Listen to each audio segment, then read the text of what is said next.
Palestine, or the Palestinians, they are celebrating now being the 194th member state of the United Nations. You remember that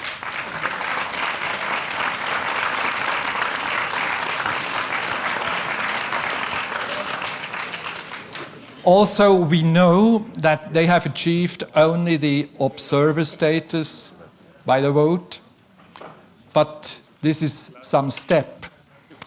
And my question to Professor Pappe, do you think it's a real progress for the Palestinian cause? And what are the possible consequences of this? Right.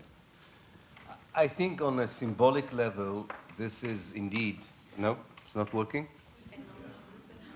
It's not working. I just check it again. On a symbolic... no, wait. Just wait. Okay. Just wait. Oh, I don't know. Maybe it died. No.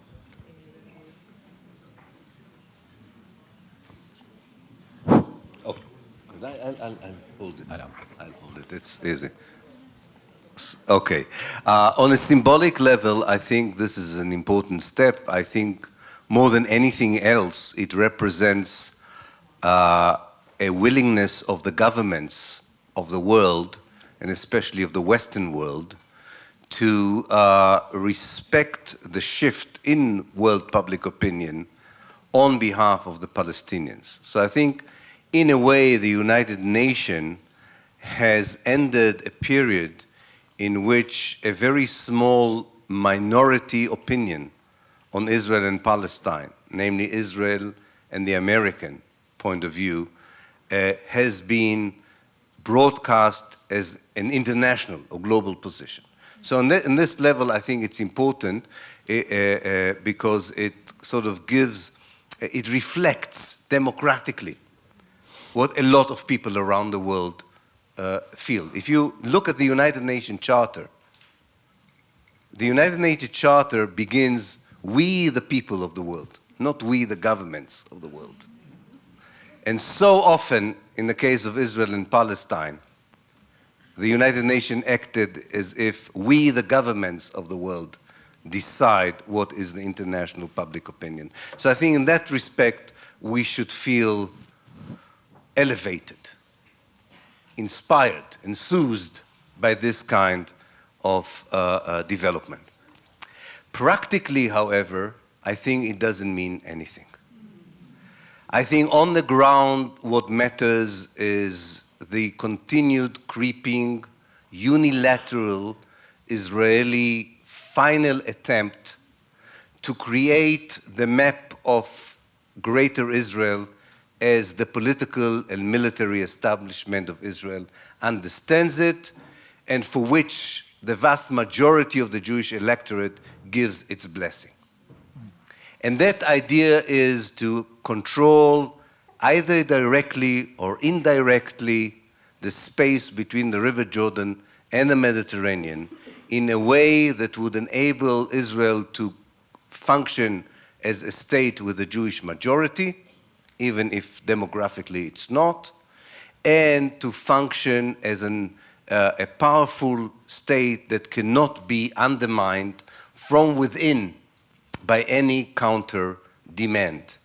And the United Nations resolution is not powerful enough, doesn't have even the potential to be powerful enough to stop this from taking place. The clock of perpetuating an Israeli control in a way that would make it very difficult to undermine it is far quicker than the clock of a United Nations symbolic recognition that would be translated to appeals to the International Court of Justice and all the other hopes that people have as a result of this vote in the United Nations.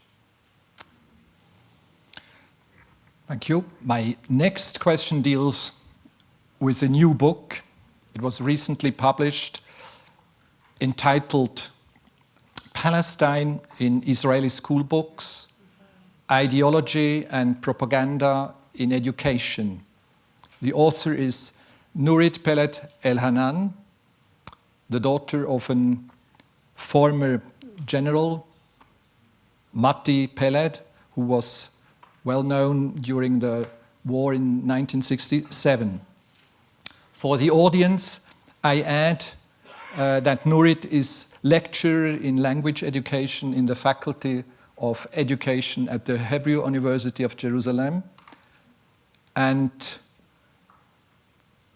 we must also know that her father, Matti Peled, later on became a consistent peace activist. Now, can you illustrate by one or two personal examples, experiences, the kind of indoctrination in your school days in Haifa? Oh yes, and I think that also Nurit in her book gives very illuminative examples. And I think that the main examples have to do with the fact that the Palestinians do not exist within the historical narrative of Palestine. I remember in my school days, and that was repeated by some of my university professors, but not all of them. I remember the main thing that, in a way, in me triggered a kind of a counter-thought. There were two mythologies that did not work well together, and they're still there in Israeli textbooks today. Very interesting. One mythology is that Palestine was an empty land when the Zionist settlers arrived. But the other mythology was that the Palestinians left on their own accord. And I remember asking my history teacher, and he already noticed that troubles would await me in my longer career. I asked him, if the country was empty, who were the people who left? And they've never resolved this contradiction. Later on, there was an interesting, you probably remember Peter's book, John Peter's book. There was an interesting American attempt to help the Zionist narrative by saying that in the 1930s, actually the Palestinians were people who came in the 1930s from Egypt and Syria, which even Israeli scholars found a bit too much, as if you remember Yoshua Porat's very critical attack on John Peters. And I think this is still there. Now, more powerful, I think, are the maps that we had in school and the maps that also Nurit describes in her book. The map have no Palestinian names in them. It's like Arabic, Islam, Palestinians were already taken out of the cartographic representation of the place. This is my great worry, because if you, as a young person, are educated that someone who's actually there isn't there, and you grow up to see that they are there are two options.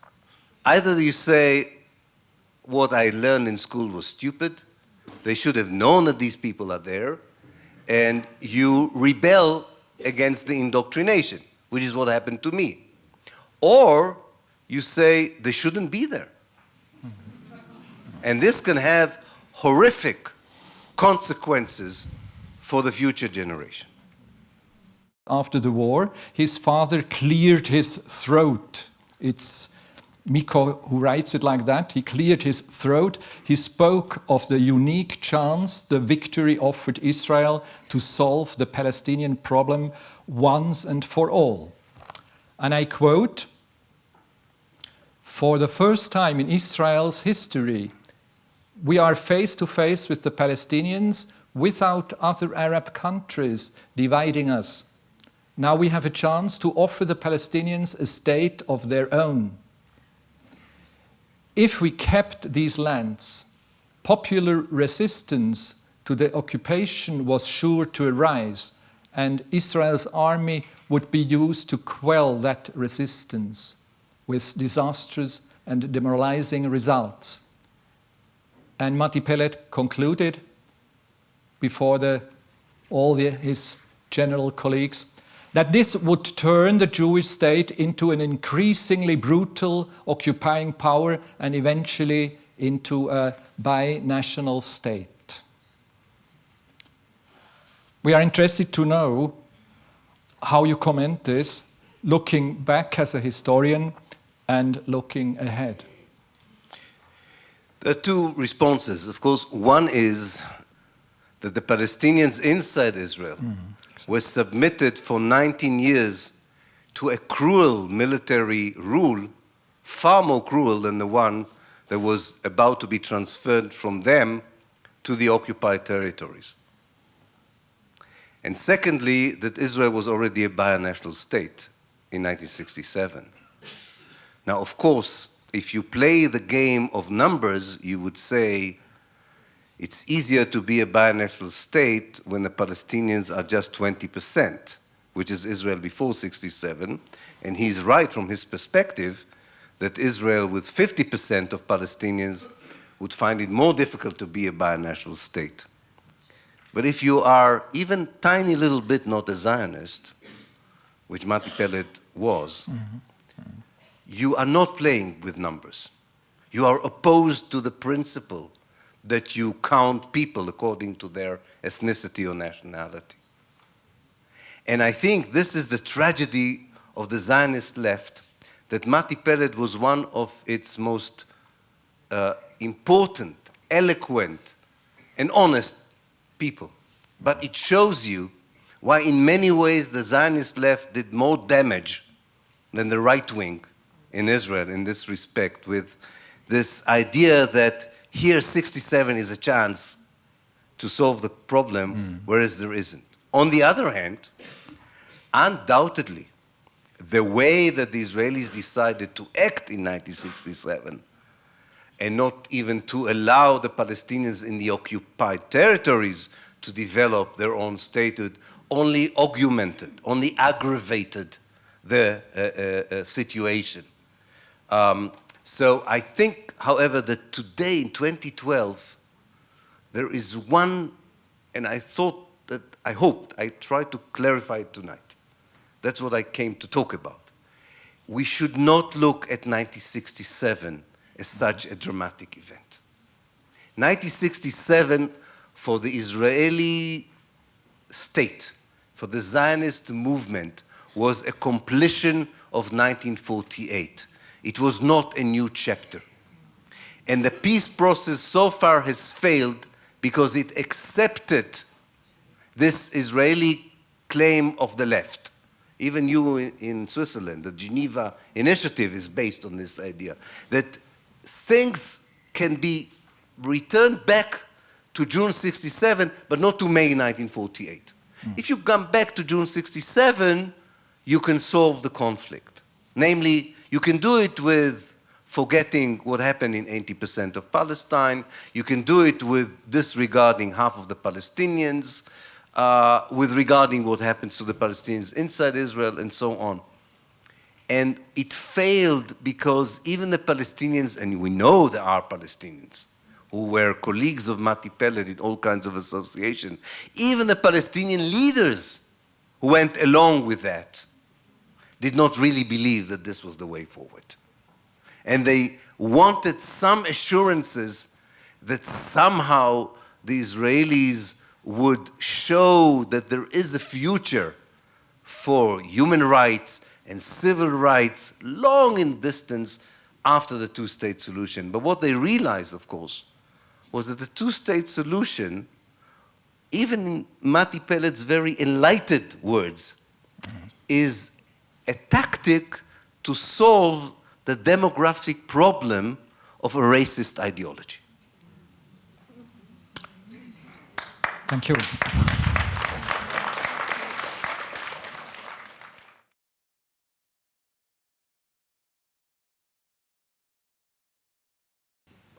Thank you.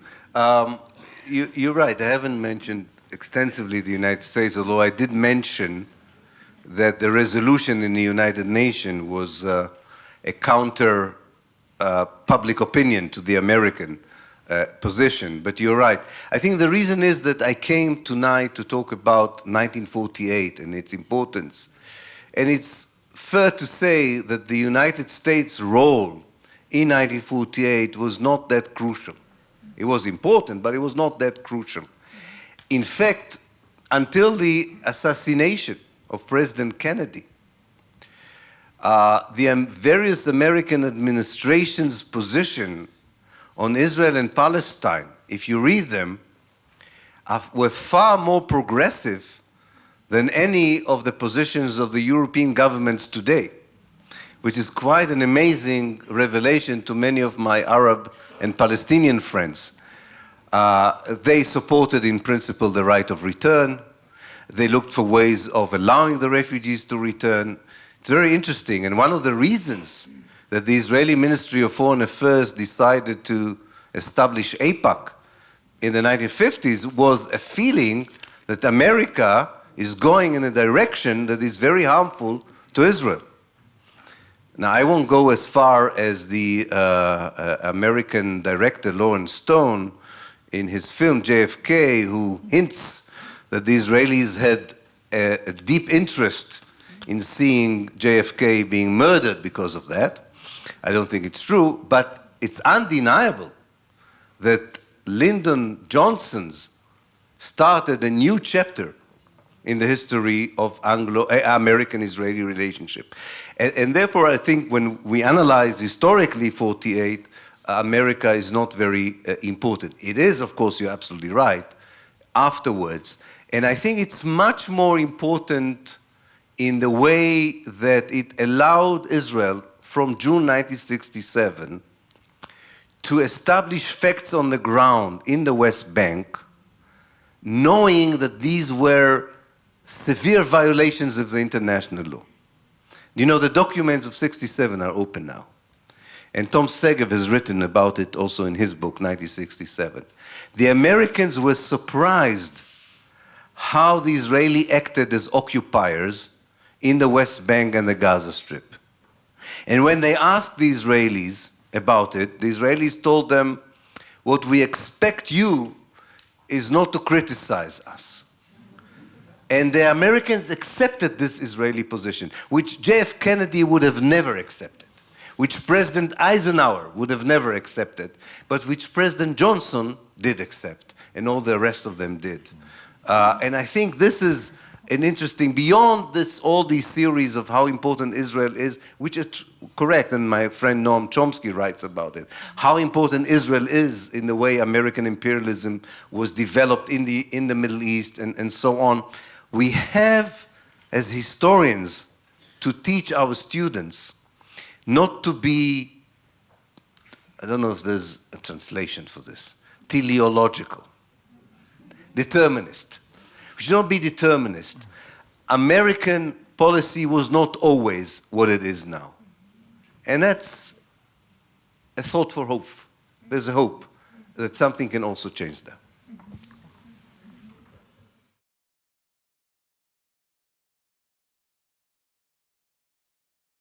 Thank you. You know, it reminds me when my publisher said to me, is it wise to use the term ethnic cleansing in your book?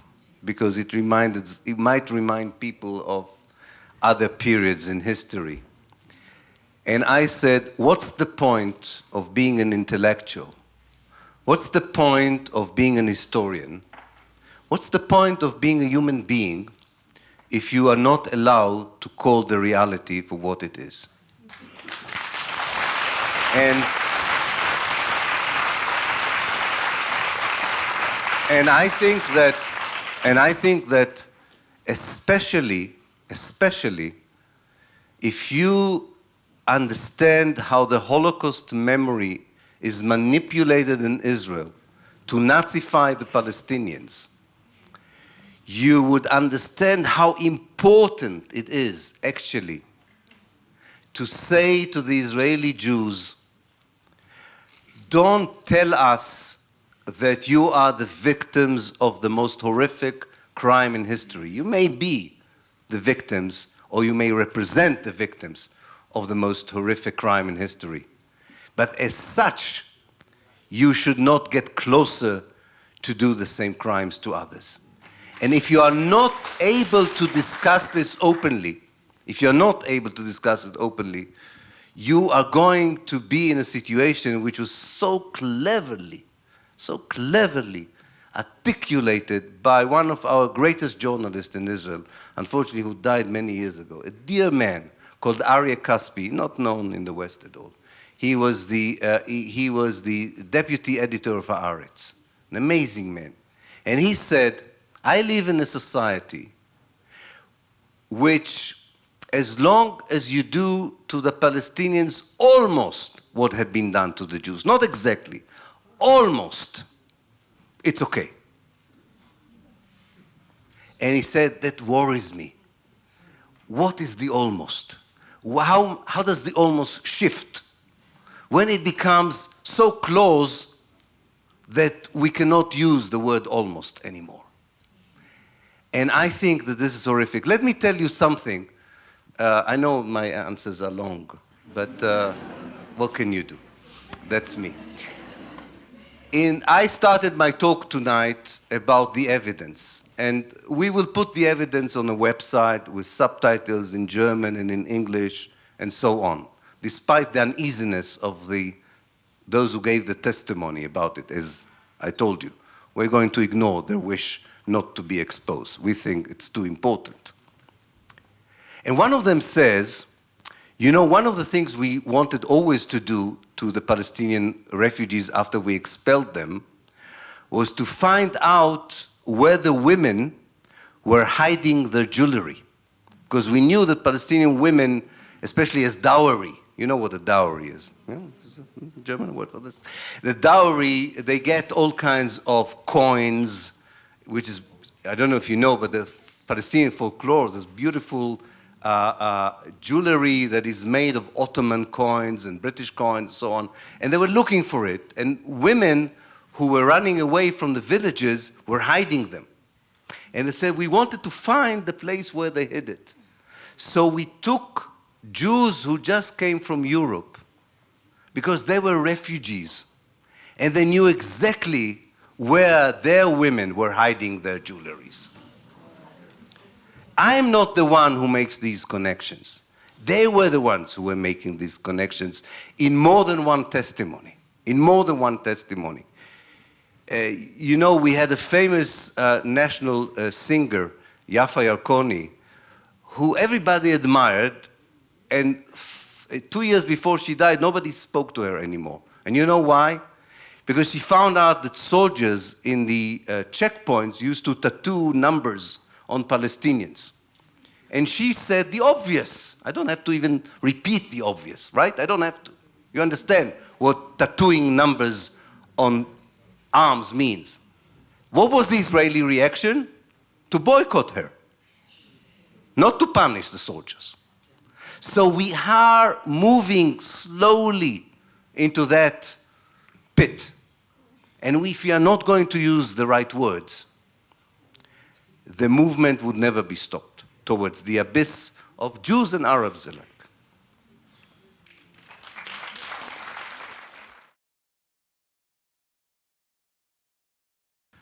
Oh, no, I don't think so. Ben-Gurion, first of all, you have to understand, let me start by saying, most Israeli historians who deal with the history of Israel, and that's the vast majority of professional historians in Israel. That makes sense, by the way. Maybe it's the same in Switzerland, I don't know. But in Israel, most of those who are professional historians, right, those whose job is to write history, and they get paid by the state, write about the history of Israel, Zionism, Judaism, and so on. Very few of them are interested in what are the relationship between the state or the movement to the Palestinians. I'm one of the few Israeli historians who is interested in this. The vast majority of them are interested in how the Zionist movement built the state, how the Hebrew language was reawakened, how the people fought bravely against the British attempt to stop immigration from Europe, how the health system was built, how the Hebrew literature developed. And in all these important aspects of life, David Ben-Gurion played an amazing role. He was really a unique person. There isn't one aspect of life in the new Jewish existence in Palestine which he did not take part in. So opening the diaries is very important for Zionist historians in Israel. You have to understand, when people like me come to the diaries and we are concerned about how the other is treated, how the native Palestinian is treated, we have to work quite hard. He doesn't mention the Palestinian Arabs in every entry in his diary. He actually quite scarcely mentions them. Yes, he mentions them quite a lot when he writes in the 1948 period. Of course, they were part of the daily occupation of the future prime minister of Israel. But for most Israelis, I don't know if you've been there, Sde Boker, the kibbutz where he died and lived the rest of his life, is like a shrine. It's a shrine, and his archive is a shrine, not because it holds quotes that should make every Israeli shiver. No, it's a shrine because the man was a genius. He did Bible classes in his house. He foresaw the future. And in many aspects, this analysis is correct. The man was a genius. He was unique. People like me spoil the party a little bit when we come and say, yes, it's true, but he was also an ethnic cleanser. And then, you know, they have to decide whether to accept it or to kill the messengers because they don't like the message. To my regret, they still prefer the second option. But I think that's why they open it up. And final point on this. You know, when the 1948 documents were opened for the first time in 1978, because we have the 30 years secrecy rule in Israel, 15 to 20 Israeli historians went to the archives. Only 3 of them came out and said, what we saw in the archives totally contradicts what we learned in school. 12 of them said, the archives substantiate what we already knew. Which is an interesting philosophical question, how do you know what is true and not true in history? But this is for another lecture and another debate with positivist historians, which I'm sure are abundant all over the place. Okay.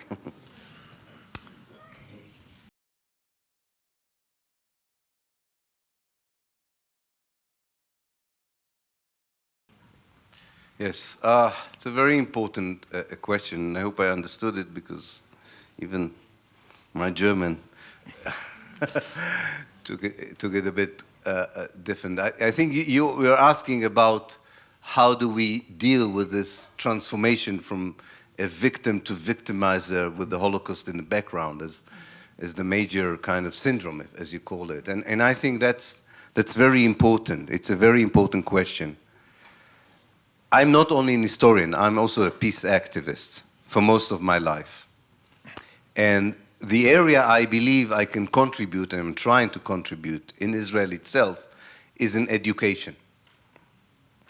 And I think part of the greatest challenge that we have as educators in Israel is to engage with manipulated fear. Not only with a victimizer that believes that he's a victim, or a victimizer that used to be a victim, but with a genuine fear.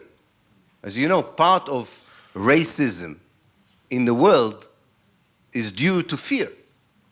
Now, in the case of the Israelis, as I said to someone in the break, to come to a younger generation of Israeli Jews, when in the background you have Qassam rockets, you have suicide bombs, you have rhetoric of Iranian leaders, or political Islamic leaders, when the background is the kind of mechanism that I described in my lecture, where the reaction to your action justifies your next action, to come and say to people, you shouldn't be fearful.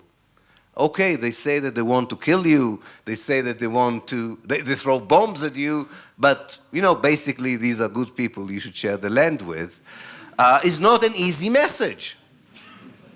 I mean, you can do it when both sides are come from two Swiss villages, but even there I'm not sure it's a good idea. But definitely not with this kind of history. And I think engaging Edward Said, the late Edward Said, had a good point about it. He wrote a lot about victims and victimizer and the fact that the Palestinians should, A, not deny the Holocaust, but also realize where they are in the chain that begins in the Holocaust, that they are the victims of the victims. And he wrote something very important about it. He said, you should never give up explaining to people what is the source of the violence, the very essential source of the violence. And don't make, he said, any concessions to your own side on this. And he said, the basic thing is to try and to explain to people in Israel and those who support Israel what is clear to everyone in the world, but understandably not so clear to Israelis. And that is the following, that if you come and you colonize someone else's land, it's an act of violence. It's a very brutal act of violence. In fact, it's the worst act of violence because it denies every basic right that a human being has to the place where he lives. There's a famous correspondence, which I use in my educational projects, between Martin Buber and Mahatma Gandhi, which I think everybody should study. Gandhi annoyed Buber by not willing to endorse even a soft version of Zionism. This is why we don't have any street named after Gandhi in Israel. We have two streets named after Gandhi, but that's an Israeli general who was a racist, who was called Gandhi because of his skin complexion. But he was not really a Gandhi. Gandhi is not mentioned in any streets in Israel. And why? Because he wrote to Buber, if you came to Palestine as poor Jews who were expelled or under danger, whom Europeans didn't want, and you came to the Palestinians and said, we would like to live here with you, not instead of you. We would like to have a shelter here, because unlike Europeans, Muslim societies usually provided the shelter. It wouldn't be the first time. When the Spanish Inquisition happened in the half of the 15th, was the late, I'm not a medieval historian, I think the late 15th century, the Ottoman Empire offered them refuge. If they would ask for refuge, the Palestinians were one of the most ideal society for such a request. But to come, to use the hospitality, to learn from the Palestinians how to cultivate the land, because Jews, for anti-Semitic reasons, didn't know how to cultivate land, and then to use it to expel the Palestinians? I am outraged as an historian when I write it.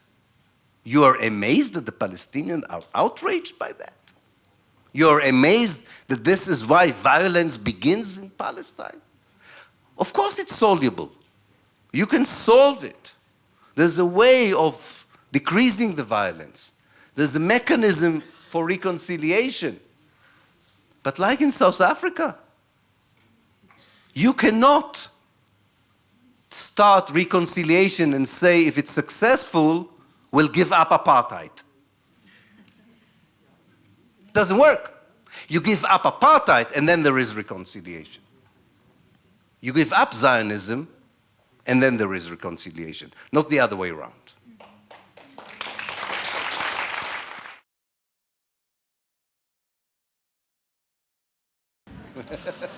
no state solution. I think the two-state solution is dead for all intents and purposes. Whether it was a good idea, whether it is a bad idea, it doesn't matter anymore. I don't think that there is any space, infrastructure, circumstances, or conditions in which you can create something that even resembles a viable state. So it doesn't really matter anymore. And there is already a one state.